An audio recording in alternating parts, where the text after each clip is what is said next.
سلام به همه دوستای کنجکاو من. به کانال دانستنی های 13 خوش اومدین. امروز قراره با هم بریم سراغ یکی از شگفت انگیزترین بخش های بدنمون. بله، مغز انسان.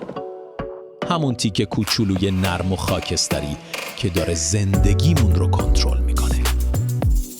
شماره 1. مغزت برق تولید میکنه. میدونستی مغز انسان الکتریسیته تولید میکنه؟ آره، درست شنیدی.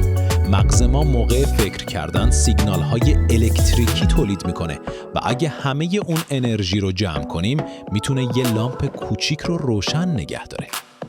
پس دفعه بعدی که گفتی چراغ فکرم روشن شد، واقعاً راست گفتی.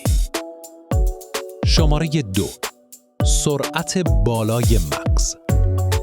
مغز تو میتونه اطلاعات رو با سرعتی تا 430 کیلومتر در ساعت منتقل کنه.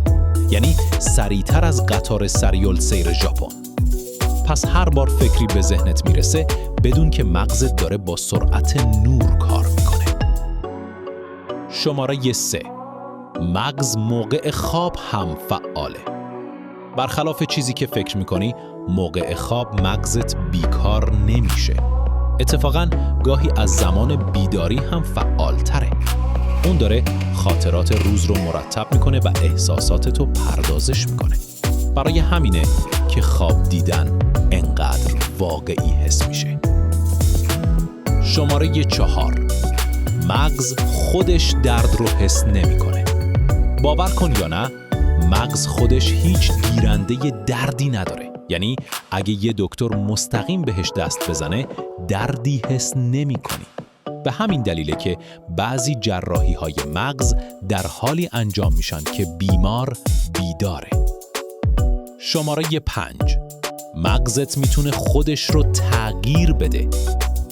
دانشمندا بهش میگن نوروپلاستیسیته یا انعطاف پذیری عصبی. یعنی مغزت حتی در بزرگسالی میتونه خودش رو بازسازی کنه. وقتی مهارت جدید یاد میگیری، مثل نواختن ساز، یادگیری زبان، مغزت مسیرهای جدید میسازه. عجیبه نه؟ کدوم یکی از این حقایق برات جالب تر بود؟ پایین توی کامنت ها برام بنویس و اگه مثل من عاشق دانستنی های عجیبی حتما دکمه لایک رو بزنید و سابسکرایب یادتون نره تا قسمت بعدی از دانستنی های 13 رو از دست ندید.